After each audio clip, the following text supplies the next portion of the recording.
उरणमध्ये जी घटना घडली ती निषेध करण्यासारखी पण नाहीये.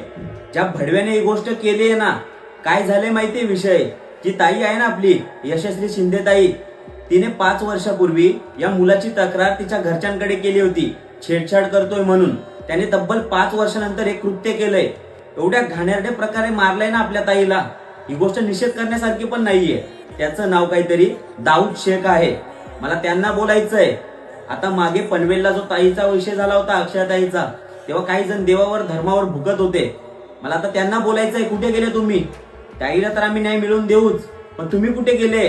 जी फेम घेण्यासाठी येत होती ना तेव्हा, आता कुठे गेले? एवढा घाणेरडा प्रकार तुमच्या समोर आलाय.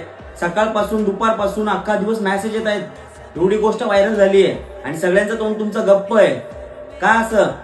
आणि हे भडव्याने ज्याने केलंय ना, ताई लव जिहादला शिकार नाही पडली म्हणून हा घाणेरडा प्रकार झालाय.